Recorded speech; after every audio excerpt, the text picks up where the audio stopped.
Welcome. I'm Debbie Rosas, and you are listening to Get In. It's that time where we get into conversation.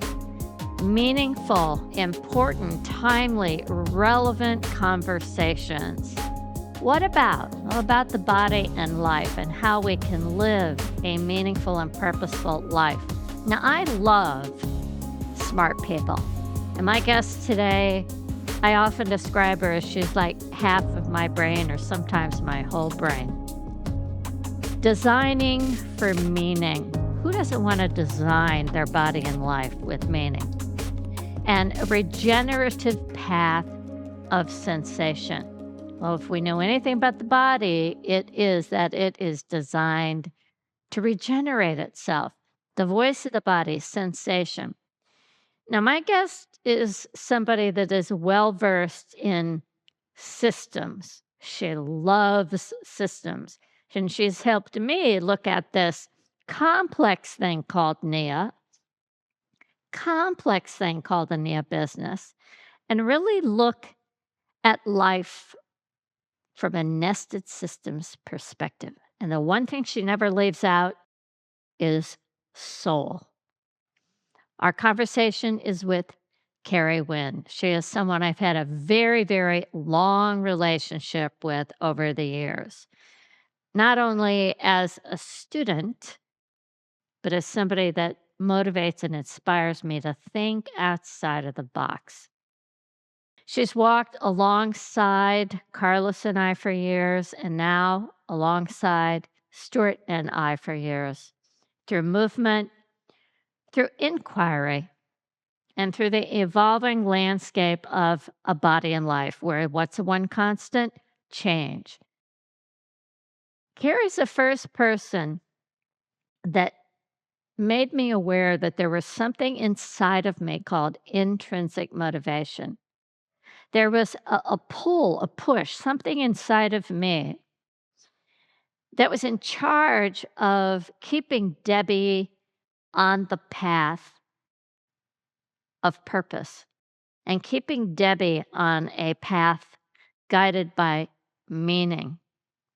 Now, not just my personal life, but business life. She's also the first person that said to me, Debbie, what's your philosophy about business? And I spatted it off. Now, what's your philosophy about life? She said, they have to be congruent, they have to be the same. You can't live and do things one way and then in your business do it the other way.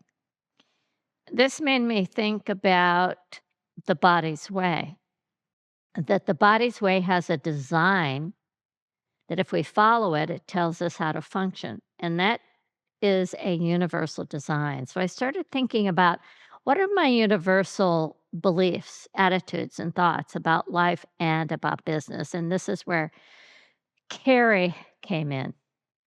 She stepped into the white belt as a student. And back then, Carlos and I used to teach together. And the one thing about Karri Winn, she has a vivid curiosity, which is what I love. She asked a question that, well, it changed my life. And if you've studied Nia, it changed yours too. She wanted to know what we call Principle 11, business and marketing. And she said, you're teaching people about the body, about holistic health and fitness. Why do you have this principle all of a sudden? And I said, well, because we teach people, how to teach. She said, but it's not a universal principle. That question became a seed, and it was the beginning of a journey for Karri, for herself to study and also to redefine business. And lucky me, she has shared that wisdom with Stuart and I, and to this day continues to help us redefine what we think about business and how we do business, not as a transactional pursuit, but as a transformational practice. Imagine that. Business is a transformational practice. Karri eventually went on to earn her degree and her master's, and over the years, she's returned, as I said, to Nia many times. She works with many people, helping them use her smarts to make good business decisions. She dances if you take her class and when you watch her. She dances at a very important intersection, sensation. She was the first one that said to me, "Debbie, you're teaching a sensation science." And I went, "But I'm not a scientist."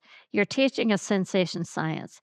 So she really understands that intersection and dances between the intersection of sensation, science, and soul.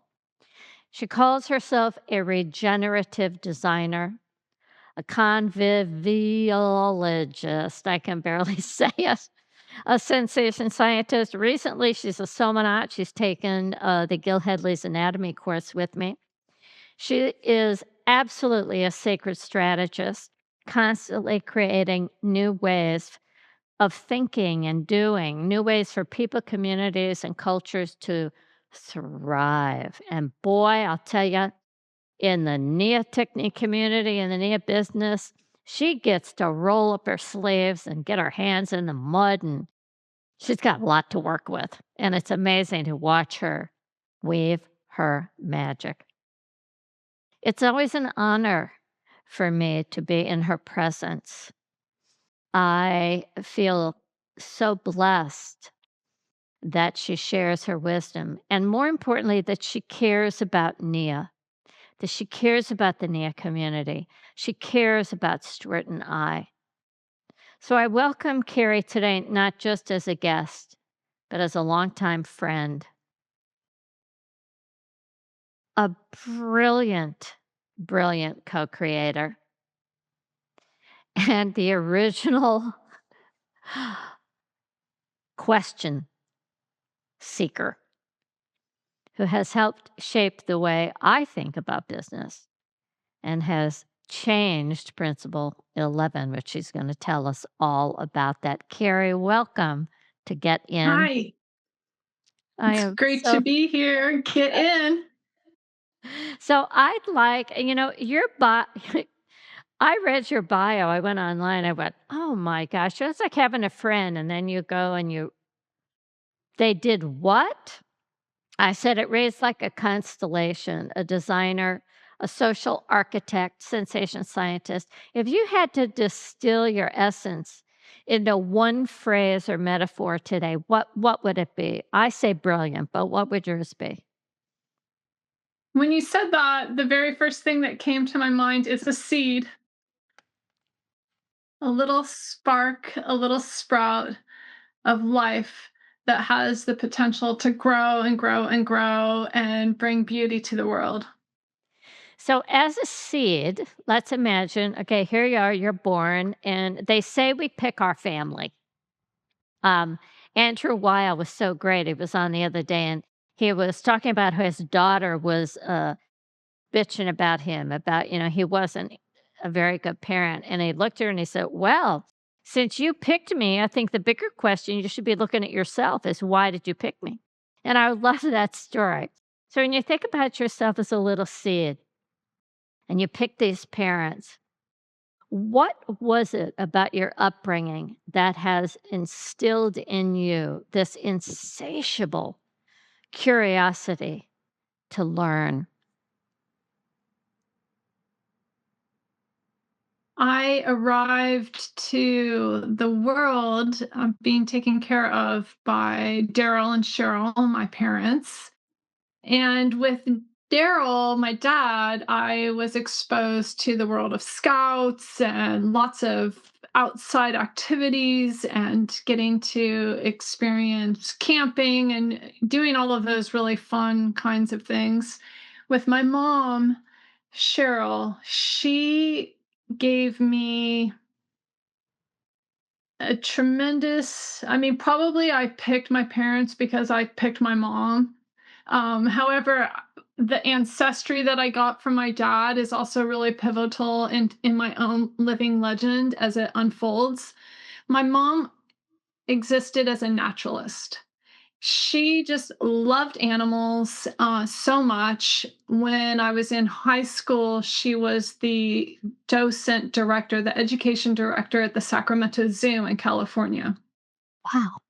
And at one point in her time there, she organized a photographic safari for her and some of her the people on the docent team, and that was the trip that changed my life. Went to Zimbabwe in 1987, Wow. and it was I was just barely 16, and it completely changed my life. Like right now, today, 30 something years later, I'm on the path that that moment initiated me on. It was something What is like, that path? Okay, here you are, you're 16. I love the thread. Talk about a nested experience. I yeah. love the threads. You're 16, and now what are you doing in Africa? I mean, like today, like Yeah, yeah, because I know in you're this getting time ready to period, leave and go somewhere. I have. I've been weaving in and out of Africa for all of this time. I've gone in many different capacities. I actually had the incredible privilege to travel with my mom to Eastern and Southern Africa on several different trips.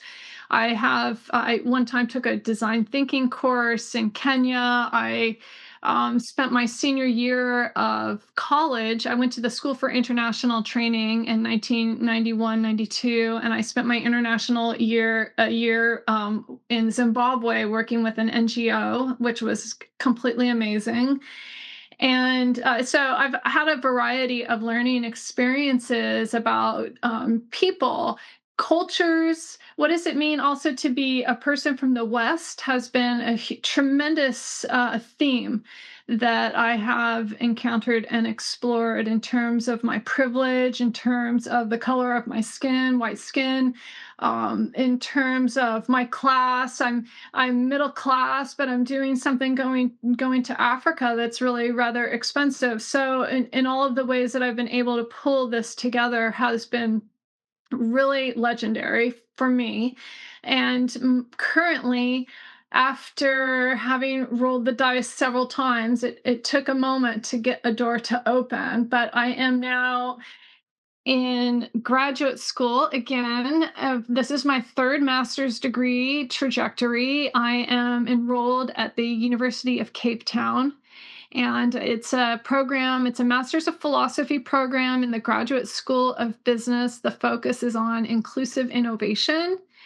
And I am still striving towards how to be a human that's really worthy of the gift of my humanity, of my beautiful human body, and what can I do in the course trajectory of this gift of life. And I have been given so much from the natural world in Africa. That's really where my awakening happened. And so I've been striving for years.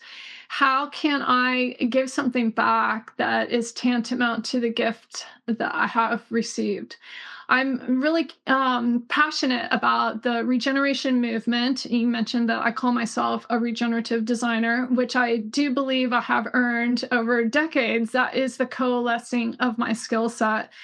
But I'm now applying that to think about regenerative tourism and in the context of African wild places, how can regenerative tourism bring systemic transformation, systemic well being to people, place, and planet Beautiful. through tourism experience, transformational experiences that people have, not just tourists, but the whole of the stakeholder ecosystem that holds these places needs to be fed through those experiences. So that's what I'm really passionate about. It's a super emerging industry and it's very juicy, I think. I'm really jazzed about it. And that is what I am currently doing in Africa. You told me a story, talk about tourism and having just incredible experiences. You told me a story one time of your mom and dad, and you said you've had sorry, you and your mom, and you had some scary experiences. And It was late at night and the Jeep got stuck in the mud. Tell the Oh, audience this. I'd love this story. And first of all, I'm so chicken, I don't think I would have gone in the first place, but you are very courageous. that was a trip that we took around 2012, maybe 2014. We went to Chobe River National Park. However, that's where we started. I think by this time we were closer to Maremi, which is in the Okavanga Delta in Botswana. And we had been on a camping expedition, which I think of every trip I've been on anywhere in the world, this was by far the singular greatest experience. We slept in canvas tents every night, and we drove about 700 miles, I guess, from east to west across that trip. And every night we got to eat around a campfire with food cooked in a fire and dug into the ground. It was just totally thrilling. We had a hippo at one of our campsites. We had lions walk by at one of our campsites. I mean, it was just like completely so amazing, alive, incredible amount of natural vitality. And this one experience we had, we were in probably like a Land Cruiser type vehicle, and we were on a road, a single pass road that was surrounded by kind of reed like uh, nature.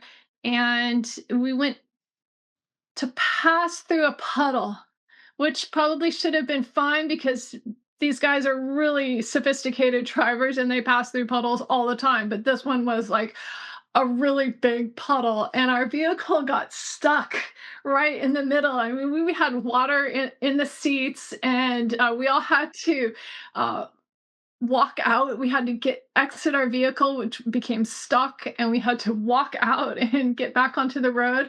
And it was hours. Like we were standing in this road, like literally in the wild for hours, hearing all the kinds of noises where you can't, it's just it's all kind of conjecture because you don't know what's around behind the bush. You can't. We had no like sense of real horizon distance, and it was like well after the sun had set before a scout vehicle came by and was able to pick us up. And we tried everything. We were like in the puddle.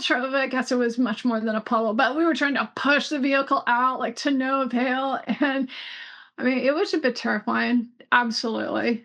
Well, Because I'm certainly, also the like sun goes incredibly down. afraid of Yeah, snakes. Like I have like absolute fear. I'm the totally sun afraid goes of. So I was down. like imagining it's like, oh my God, there's like gonna be a python in the puddle. Absolutely, absolutely. Um, you know, But yeah, that was it. And we were fine. And it was incredible. And it was like, the closest to National Geographic I'll probably ever get. well, I love the story. I get to live through it vicariously, and I can just imagine hearing the sounds, even in my tent, and just, again, I'd be too afraid, but you're courageous. So, you coined the term conviviologist. Beautiful. What does that mean to you? Conviviology, what comes from the word conviviality. There is a really lovely book that I read when I was in graduate school at UC Davis in 1996 called Tools for Conviviality. It was written by Ivan Illich, who was um, like a mega brain. But not only was this a very smart person, he was so wise and just had such a huge intact heart. And he wrote quite a number of very compelling books. But Tools for for Conviviality in particular spoke to me. He defines conviviality as the ability to live within and among one another in relationship to natural scale and limit of place. Oh, wow. To live within and among one another in relationship to natural scale and limit of place. I read this book in the midst of a study, an inquiry in what is the meaning of sustainable development. And I know that sounds a bit passe at this point, but so much has happened across the trajectory of my academic life. When I started and was in graduate school in 1996, of course, there was no internet like we know of today. There were no smartphones. I mean, I literally did most of the research for my thesis using library, microfiche, printed material that I was Typewriter? checking out. It was not like it is now. Right. And at that point in time, also, the whole idea of sustainable development and sustainability was very young. The Rio conference happened in 1992. The Brundtland Commission definition of sustainable development happened in 1987. So I'm like there in 1996 going like, why is there so much competition around definitions? What is going on here? And that inquiry just spurred so much thinking. Actually, even you're looking behind me, I have this whole artifact from that very inquiry.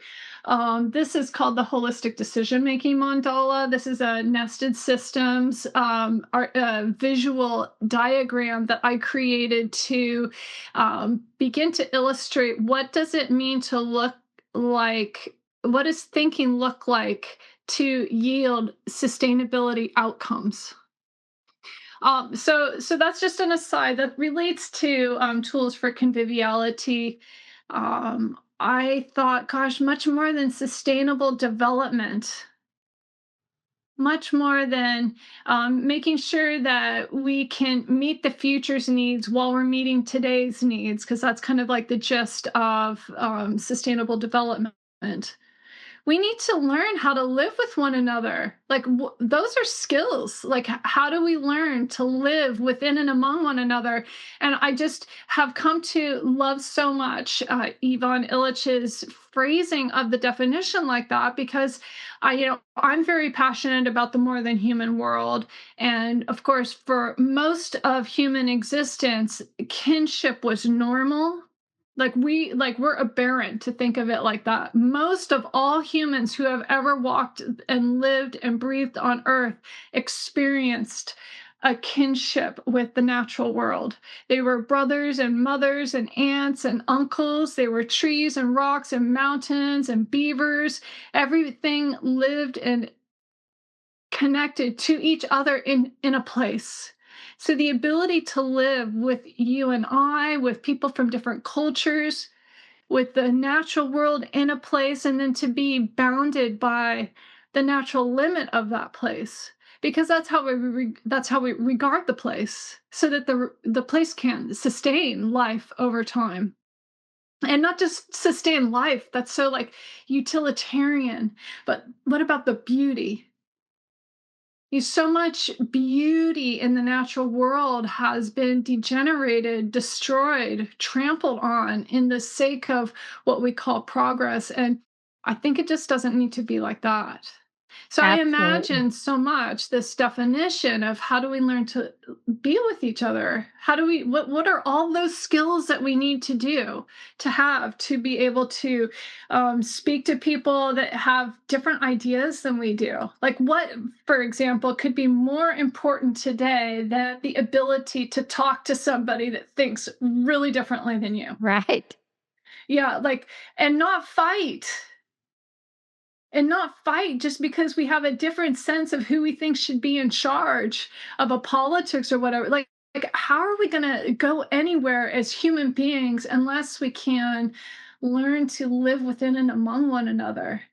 And think it's cool. Like, wow, Debbie, you like that holiday over there, and you do this, and you wear this outfit, and you eat this food. Like, that's awesome. And then you're going to look at me and think, wow, Carrie, you do this and you do that. And well, that's awesome. Like, shouldn't that be what we're on about as people? Absolutely. So, shouldn't Yeah. we be excited about differences? Yes. And shouldn't we be excited about everybody really stepping into their greatness? And uh, um, I take it as a responsibility to the best of my ability to raise somebody up, to make somebody, to help somebody see their gifts and their talents, right? Well, this is conviviology.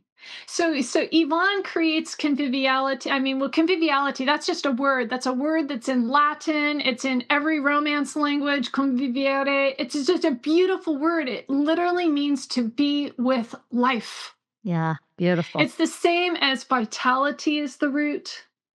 Our life force is the root, all of life together with life. And I have been just so passionate about conviviality for years. And in fact, it was with my boyfriend, just riffing around the idea one time. He was like, "Well, you should be a conviviologist." And so that's where that idea came from. And I was like, "Yeah, I'm a conviviologist," because also it's the study of then how do we develop the ability to hold the heterogeneity of life. How do we really hold diversity and not just at a surface level, but we got to go all the way through the onion. We got to go all the way through the centers of the trees. We got to go all the way across all the ecosystems and just become so much more capable at navigating the terrain of difference, because those are all the edges where creativity can then happen. And as you know from the body, where there is creativity, there is vitality. So this the same thing that gives us the capacity to possibly imagine that, oh, we could co-create a completely new way of being on planet Earth with gazillions of different language speakers, with gazillions of different ways of thinking about God or spirit, with gazillions of different animals. All of that creativity also is the same creativity that fuels every single human being body with a sense of vitality, with the sense of up, with the sense of bright. And really, that's what we want. We want to polish, I think. This is, I'll say, I want is to polish up the whole field of life so that every being can feel bright and vital and magnificent, because it's so fleeting to have this incredible experience of the human being body. It's just gonna puff by, Debbie. That's gonna puff by. It's You know, gonna puff by. um, So we got to be bright while we're here and give as much as we can and just make it so amazing for the people that come after us and for the salamanders and the redwood trees and the porpoises and everybody. they feel us and we can feel them, and we are all connected. I find Absolutely. it infuriating when I hear somebody talk about a tree or talk about an animal. Well, they don't think really. um, you know, you talk about the importance of living among each other. And the importance certainly of doing that. How do you How have you experienced Nia and the body's way, and has that influenced you in how you live among people or among the trees or among the earth? Immeasurably. One, most directly through the physical and developing the ability to sense my body. And from the initial sensing of, then furthering and developing the skills to refine my understanding of what it is that I'm sensing. In some of my other work, which is around thinking about thinking to improve our thinking. And I there's love that. many process skills that I've learned, with some of my other colleagues that we've developed to improve our thinking while thinking. The same thing happens in Nia. Like, through sensing, we're improving our ability to sense. And this is, I think, one of the greatest richnesses, just one of the absolute most fecund gifts, to be able to gaze my eye inward my carry I and also my sensation I inward to self know through interoception, the ability to focus my awareness into different parts of my interiority, and then to uh, to discover the reveal of some hidden jewels of, oh gosh, now I understand like why my neck was crinked, or wow, I never saw that I had this weird posture habit before. And I mean, it could be like the most mundane things, could be this like the biggest brightest spirit things, like the entire spectrum of that has happened for me so many times through the Nia practice,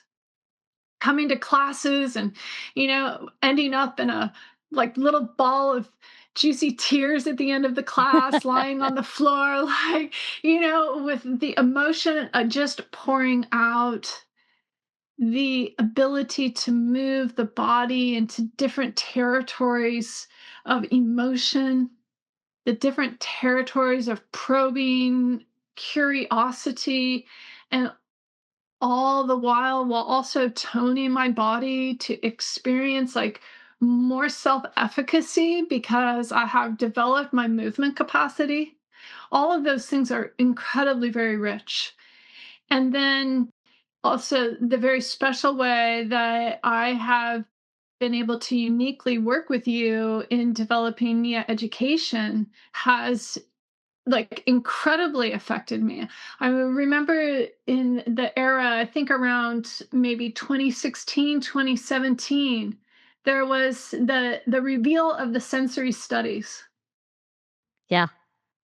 We have, so for people that are listening, and that maybe aren't familiar, we have 52 principles, and each principle has a general sensation quality that the principle actually makes known to each person in also a unique way.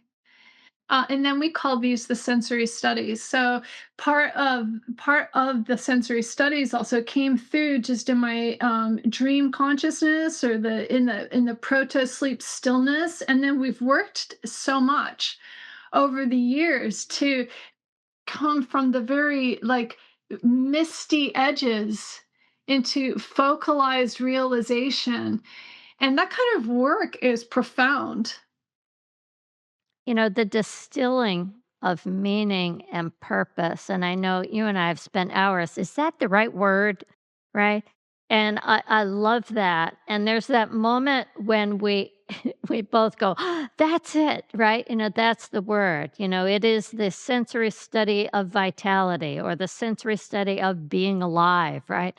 Um, and to have a little short phrase that carries it's so packed with meaning and purpose of every principle, as you said, the 52, and the triads and all of the words, but to distill it down into the sensory study of has really helped me understand a little bit more about when you talk about design. That Yeah. that sensory study of becomes part of the design of Nia as a sensation science. Um,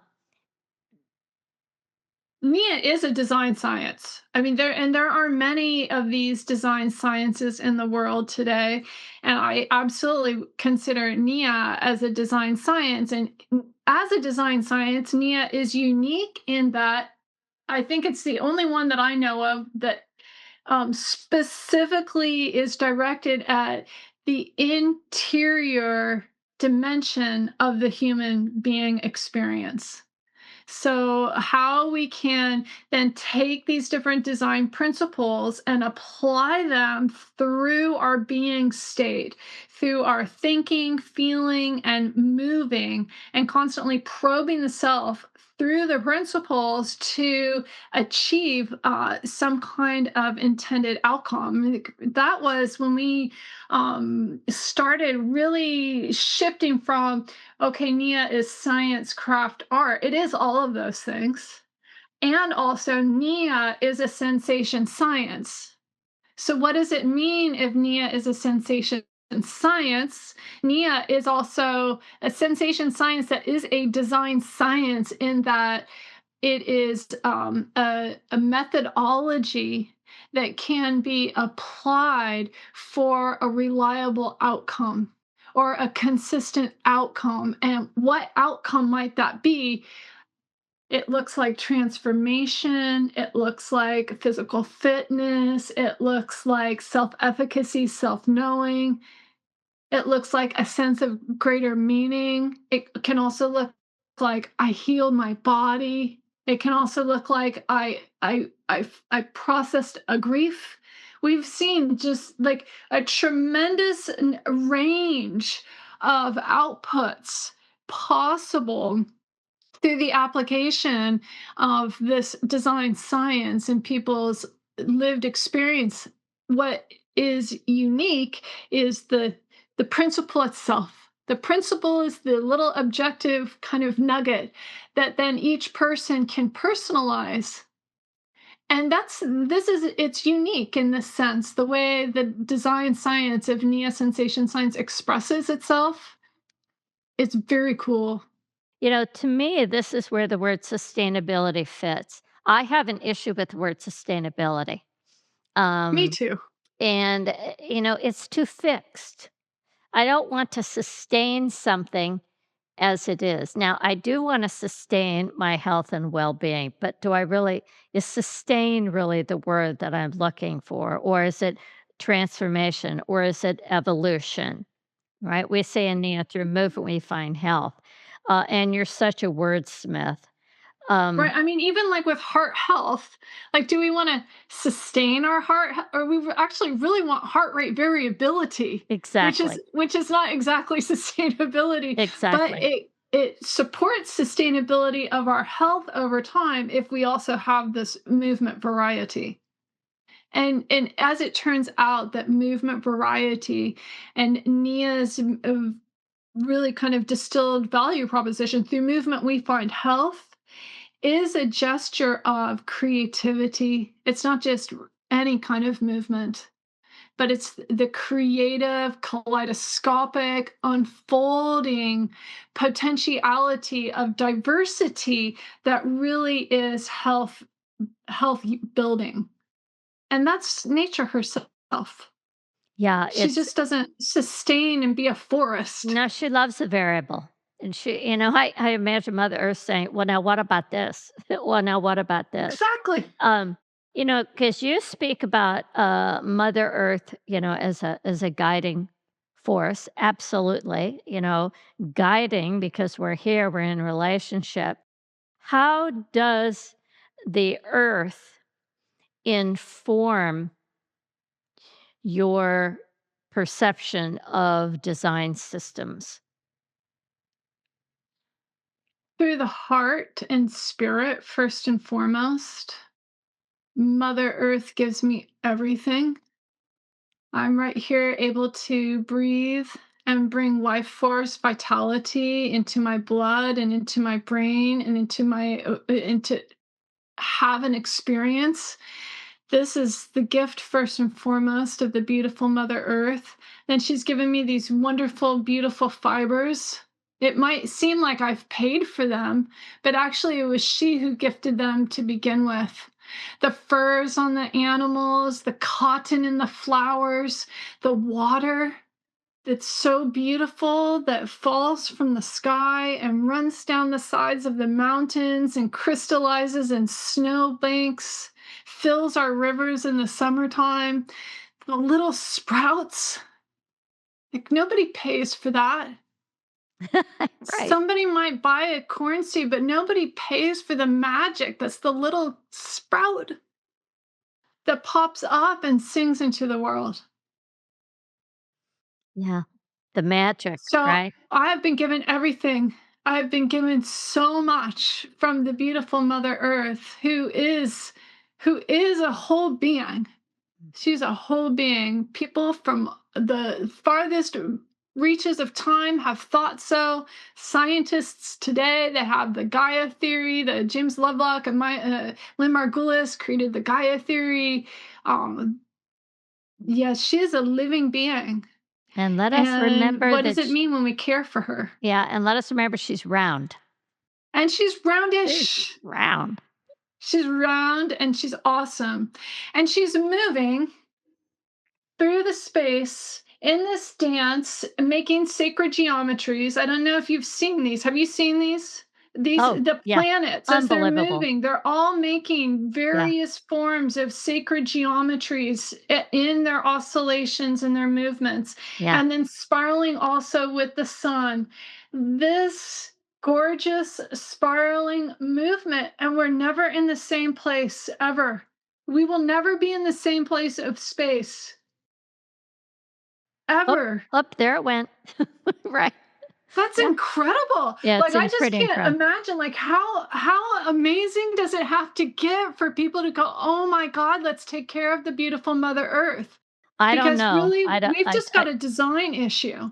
There's a lot that's great about capitalist systems, but we can't go around just like despoiling people, despoiling nature, and thinking that that's okay for like strange abstract accumulation. That's not what life does. When we follow what life does, when we embody living systems, then we have to be in the realm of, does this create systemic well-being? correct. Healthy So this is healthy like the sense of capitalism. coherence of our planet. Yeah, healthy capitalism. It has to be good for the whole, and, absolutely, and I believe that is possible, when you Absolutely. think about that moment when you said, "This is not about business and marketing, it's about creating a sacred livelihood." Take me back to where where did that come from? That was that your boyfriend giving you No, a n no, this what was all happened? totally me. Okay. Totally me. Well, I okay, so I mean, just to set the stage, I was completely like a Grateful Dead hippie in the 1990s. My young, like late teens, early 20s, that was my vibe. And I was just remember being out on the streets protesting against WTO in Seattle and doing, I mean, I went to all kinds of protests and I did all of that. I was very like, thought business was just like the worst thing ever.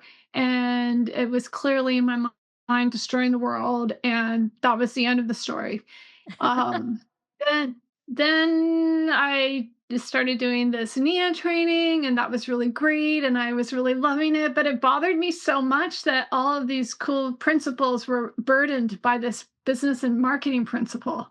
I thought it was bad, and so I tried very politely to ask, well, why. It's like it doesn't relate to the body at all. And I mean, I was completely, totally wrong about that. But it took a long time to learn that I was wrong. And as soon as I asked that question, it was like the mystic quest. The doors just opened up. And a moment later, I was spontaneously in an MBA program. And I was in the very first ever sustainable green MBA that was ever anywhere in the world. And so that was an incredible privilege. And at that school was where I learned, oh, I could have this thing called a purpose. Oh, I have a personal philosophy. Like, I didn't know that. And I started learning like all of these amazing thinking process skills, and that I have near and true gifts. And it just kind of all unfurled, and I started to think about these principles in some different ways. And then you and I, we started having lots of conversations around these issues. And at some point around, some years had passed, because that was 2002 when that occurred. And it took until almost 2010 for the whole concept of the principle for me to answer that question. I heard maybe 2008 or 2009 somewhere. I was listening to a podcast or a recorded story. I don't think they had actually podcasts at that point yet. But there was a recording of Michael Meade, who is a very regarded mythological storyteller, and he was recounting this. conversation he'd had with a man named Nicholas Buchanan, who's based out of Philippines, and they were discussing that there had been this time in the late 1990s that the United Nations had convened a conversation of the world's countries to discuss and deliberate um, mm, the world's problems. Wolf. Big one. What's going on with sustainable development? What insights could they bring? And they distilled this down to basically, once they looked at all the problems, they said, well, we have a crisis of meaninglessness. And that struck a tone. And I really started to change when I heard that. And, I'd already been kind of really psyched about this idea of purpose, and purpose kind of hadn't yet at all been like what it is now. Um, it was very exciting. It was a very new idea then. Um, and then the next thing that happened was I went to take a course that was offered through my business school called Bainbridge Graduate School. Now, this is a second school. I actually transferred schools. Long story, but I went to this other school, which was also like the second original Green MBA, and we did a course called Creativity and Right Livelihood. And it was a super awesome course. I loved it, but I was thinking so much about this idea of right livelihood. And I remember when there was a different configuration right in that very room, because this happened right in that very room where you were sitting, that there was a table in the center. And I just had this idea to look up the word sacred. I really didn't know why, but I was thinking about right livelihood.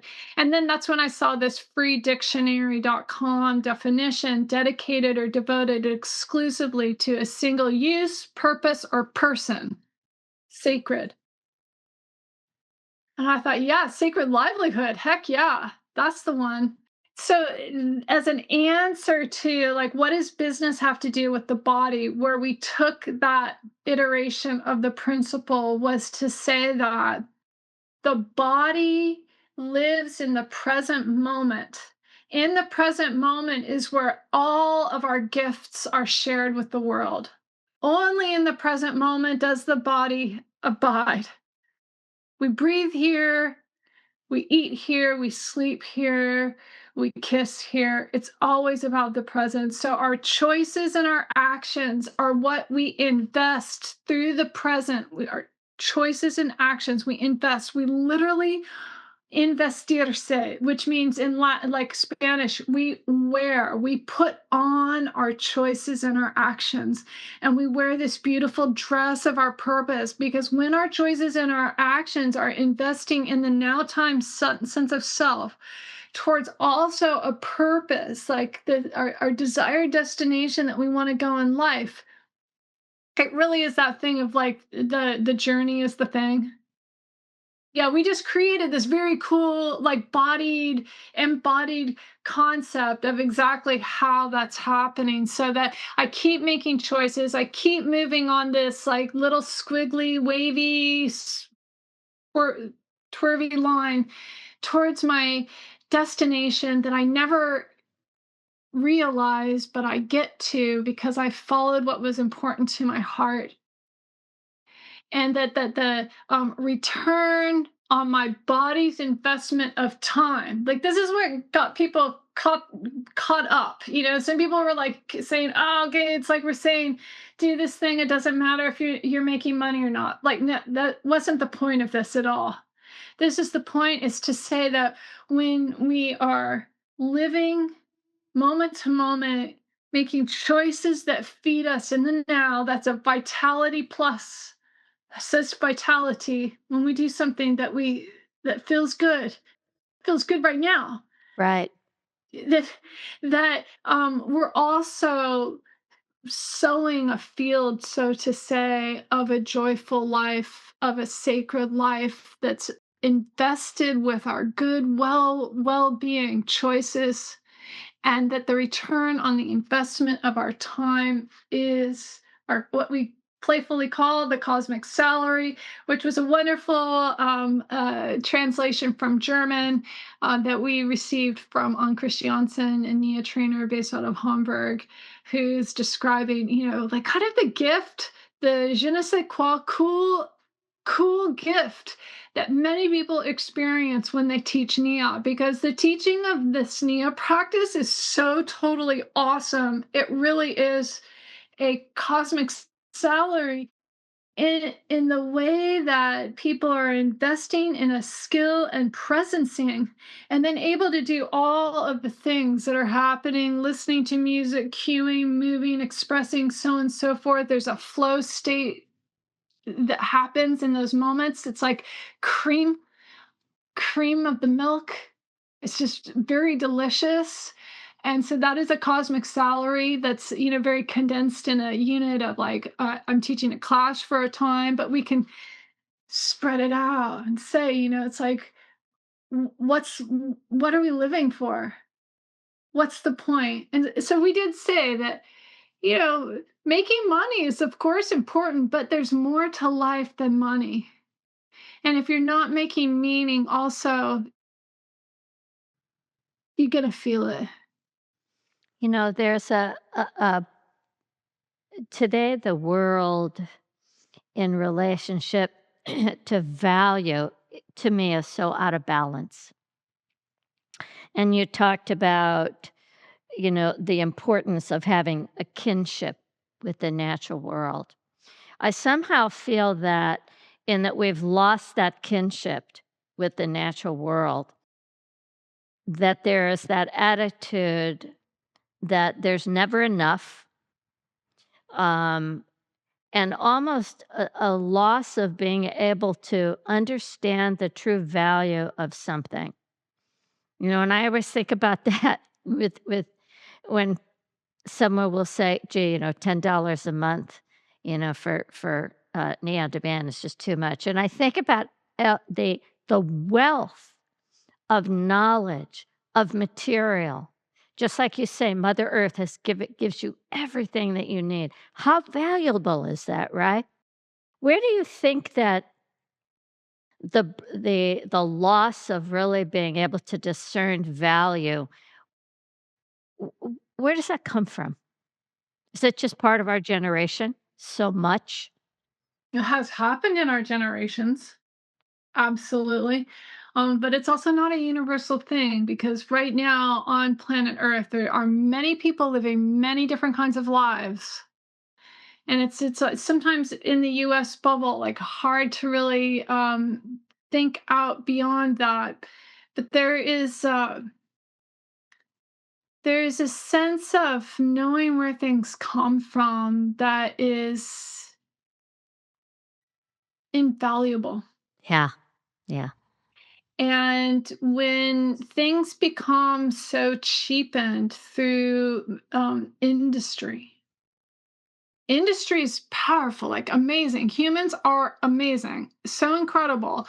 And the downside of all of these fast cycles that have disconnected people from sunrises and sunsets, that have disconnected people with where the food is growing, that have disconnected, and many times, like against people's like alternate wishes, that it should be like that. The force of industry is quite compelling. I think that more than that, and that's probably the biggest force that has separated us from different kinds of value systems. So we're now like just pushed into these flattened monetary realities, as if like money transaction is the only thing that matters. And then there's like just huge stigmas related to like, well, how much money do you have? Like, if you don't have money, you're not good. Like, people think like that. And it's like I don't want to put anybody down for thinking like that. Yeah, like that's something that's also happened to us, that it should and it's happened over a long course of time, and then in a quickening in this really like severe industrial moment that we've been in since like for the last 150 years. This is a big change for humans. You know, But we're they supposed to be able to do things with our hands, for right. example.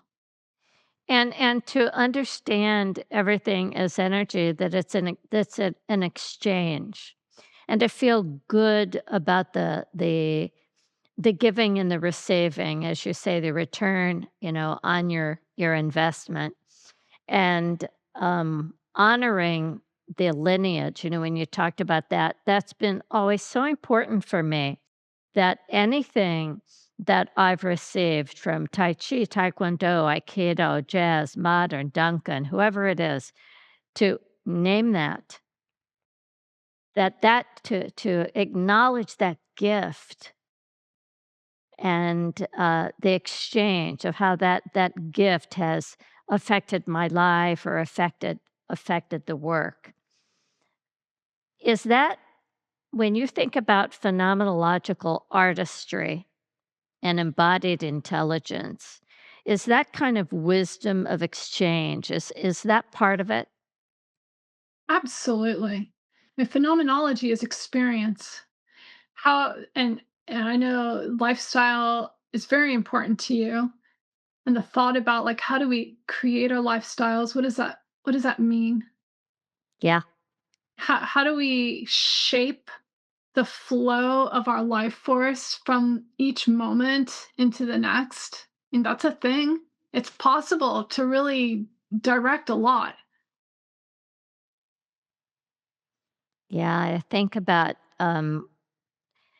you talk about the inner knowing, being able to have that time, that introspective.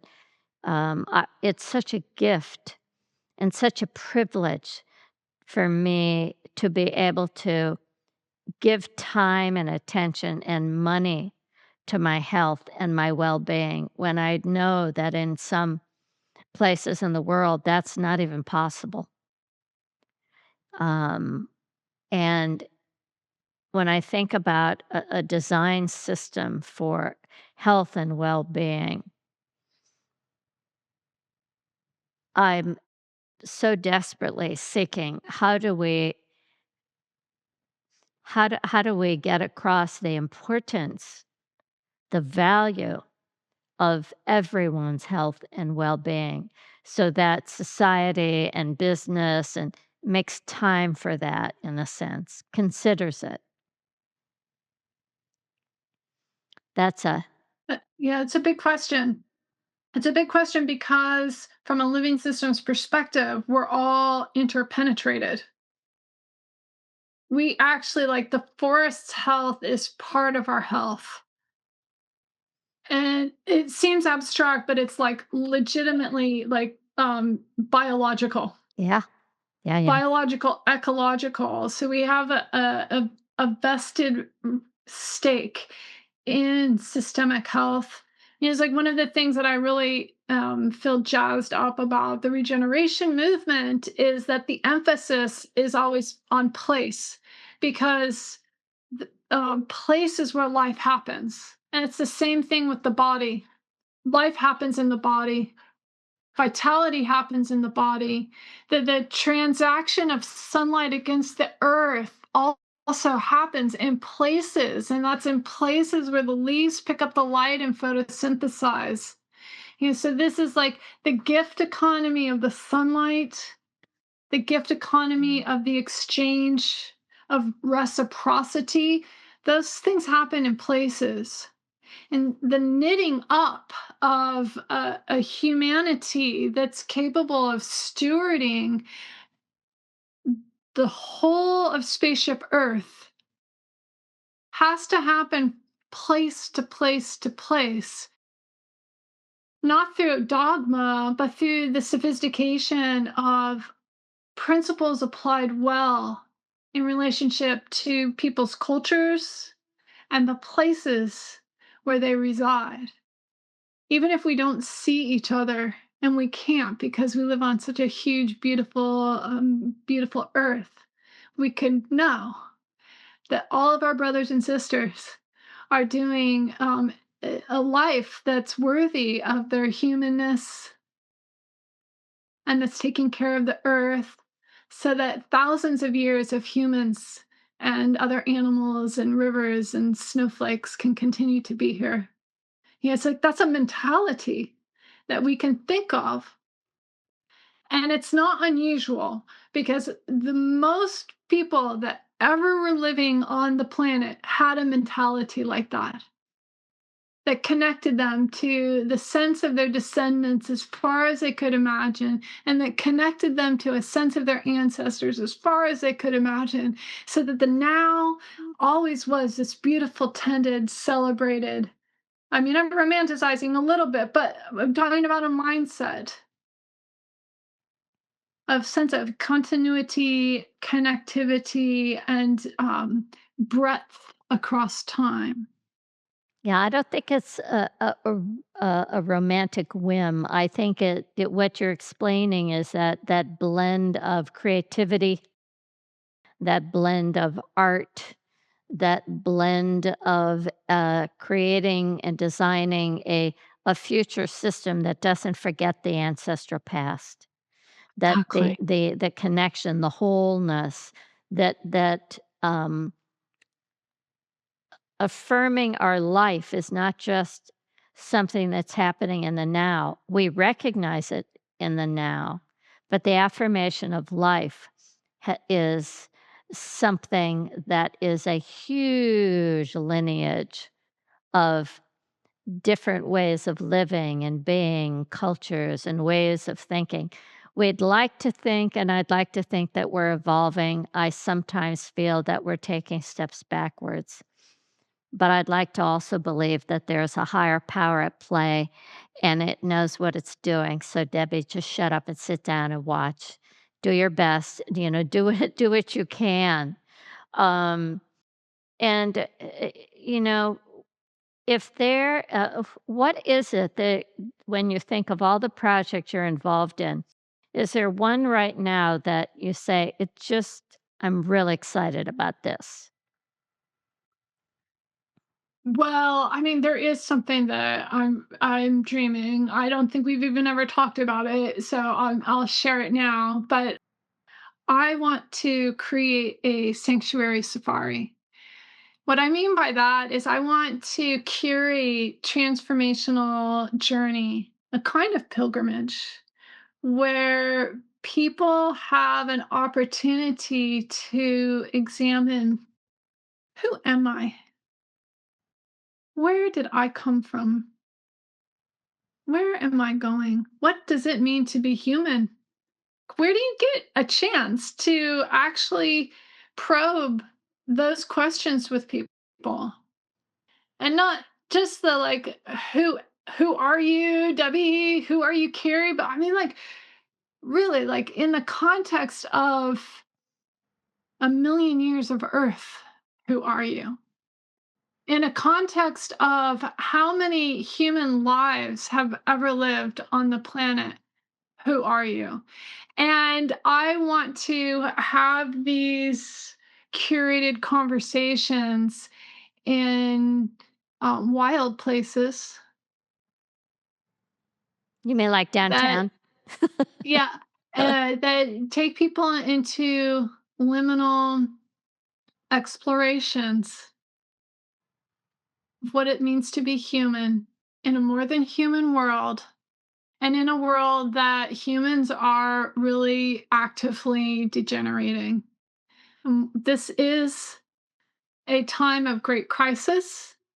This is sometimes called a meta crisis. I mean, beyond climate change that gets, I think, an unfair amount of attention. We are facing a mass extinction that is, it's alarming. There is a loss of global topsoils. There's nanoparticulation of plastic in all of the water of the planet. there's a cascade die off of amphibians and insects and pollinators. There's shortages of clean water. We are in for a really alarming set of decades, I think. And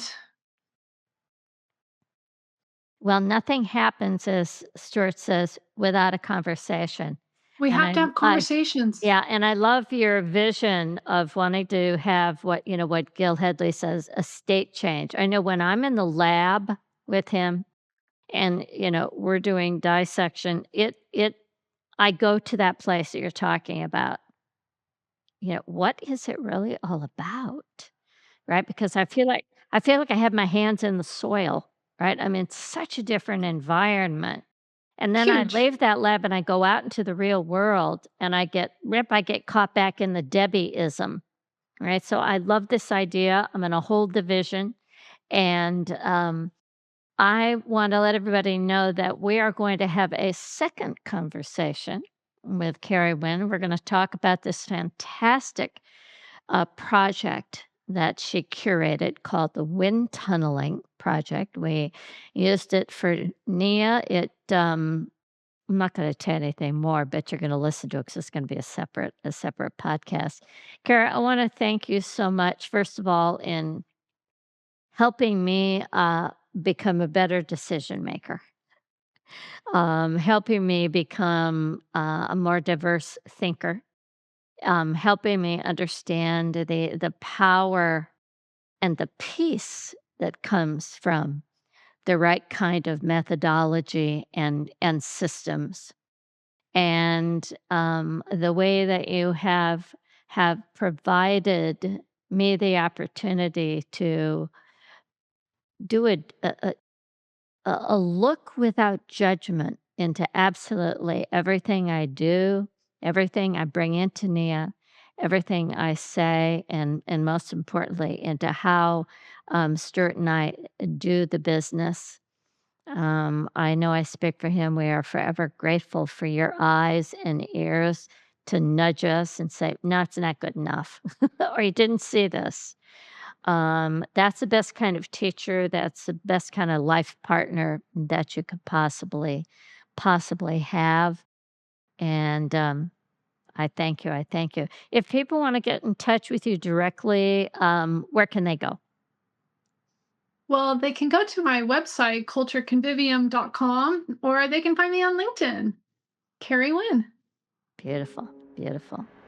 All right, everybody. I want to thank you for joining me in this wonderful Get In conversation. If you'd like to find out more about Nia, you can go to nianow.com. If you'd like to actually experience Nia, you can go to Nia On Demand. There's 2 weeks free we offer there, all kinds of movement and podcasts and meditations.